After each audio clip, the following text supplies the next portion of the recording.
ফেনীর ছাগলনাইয়াতে শতবর্ষী পুরনো এমন একটি মসজিদ আছে সৌন্দর্যের দিক দিয়ে যেটি মধ্যপ্রাচ্যের যে কোনো মসজিদকেও ছাড়িয়ে যেতে পারে।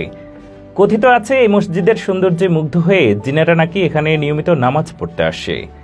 অনিন্দ্য সুন্দর এই ধর্মীয় স্থাপনাটিকে এক নজর দেখতে দূর দূরান্ত থেকে প্রতিদিন অসংখ্য মানুষ এখানে ছুটে আসেন। একটি গ্রাম ও এলাকাকে এই মসজিদটি অতি অল্প সময়ে দেশ বিদেশের মানুষের কাছে বেশ পরিচিত করে তুলেছে।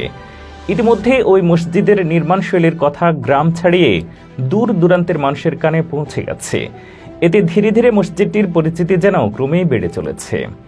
ফেনীর ছাগলনাইয়া উপজেলার পাঠাননগর ইউনিয়নের বাংলাবাজার থেকে উত্তরে ৫ নং ওয়ার্ডের উত্তর হরিপুর গ্রামে কাবিল ভূঁইয়া বাড়ির সামনে মসজিদটি অবস্থিত। সে কারণে এর নামকরণ করা হয়েছে কাবিল ভূঁইয়া জামে মসজিদ। ফেনী ছাগলনাইয়া আঞ্চলিক সড়কের পাঠাননগর ইউনিয়নের বাংলাবাজার থেকে প্রায় ১ কিলোমিটার দূরে অবস্থিত। সেখানে মসজিদের সামনে পৌঁছে দেখা যায় বেশ সুন্দর স্থাপত্য। দূর থেকে মসজিদের সামনের অংশটি দেখতে মনে হয় একটি টেলিভিশন আকৃতির। মসজিদটি ২ তলা বিশিষ্ট ভবন। এর সুউচ্চ বিশেষ ধরনের মিনারটি যেন মসজিদের সৌন্দর্যকে আরও বাড়িয়ে তুলেছে। আকর্ষণীয় এই মসজিদের কারুকাজ এতটাই স্বতন্ত্র যে আশেপাশের কোথাও এই ধরনের মসজিদ দেখা যায় না।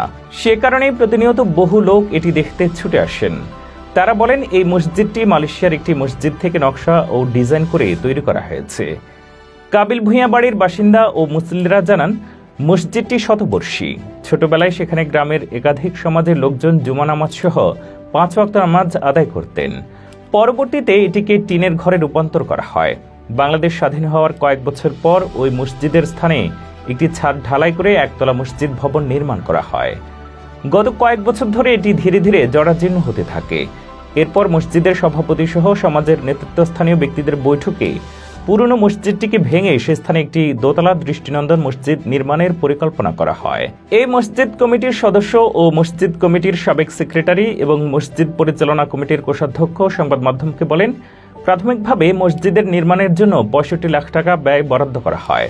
২০২১ সালের মাঝামাঝি সময়ে নতুন আঙ্গিকে মসজিদের নির্মাণ কাজ শুরু হয় এবং একটানা বিরতিহীনভাবে কাজ করে ২০২৩ সালের মাঝামাঝি সময় নির্মাণ কাজ সম্পন্ন করা হয়।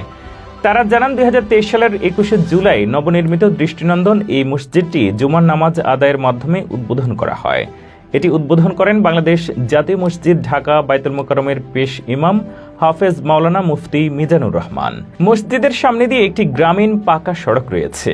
তারপর মসজিদ বরাবর সোজা একটি পুকুর। মসজিদের সামনে দিয়ে একটি গ্রামীণ পাকা সড়ক রয়েছে।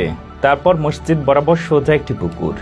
মসজিদের ঠিক সামনেই পুকুর পড়ে একটি ছোট আম গাছ যেন মসজিদ থেকে বের হলেই মুসল্লিদের ছায়া দিচ্ছে। গ্রামীণ সড়ক থেকে সোজা মসজিদে প্রবেশ পথে রেলিং দিয়ে বেষ্টনী দেওয়া হয়েছে। বেষ্টনীর ২ পাশ দিয়ে ৮টি সিঁড়ি মাড়িয়ে মসজিদে ঢুকতে হয়। ছাগলনাইয়া উপজেলার পাঠাননগর ইউনিয়ন পরিষদের চেয়ারম্যান জানান, এই মসজিদের নির্মাণশৈলী অনেক দৃষ্টিনন্দন। অনেকেই এটি দেখতে আসেন, নামাজ পড়েন। তিনি নিজেও উদ্বোধনের সময় এবং পরেও গিয়েছেন। এলাকায় এই ধরনের আর কোনো দৃষ্টিনন্দন মসজিদ নেই। এই মসজিদ নির্মাণ ও দান অনুদানকারী সহ সকলকে তিনি ধন্যবাদ ও কৃতজ্ঞতা জানান। মসজিদের চারপাশে আরও কিছু অসমাপ্ত কাজ রয়েছে। এতে তিনি স্থানীয় সংসদ সদস্যের সহযোগিতা কামনা করেন। পাশাপাশি আরও সৌন্দর্য বর্ধনে কাজ করার জন্য দাবি রাখেন। বলেন, তাদের পুরো পরিকল্পনা বাস্তবায়ন করা গেলে বাংলাদেশের জন্য মসজিদটি একটি মাইলফলক হয়ে থাকবে।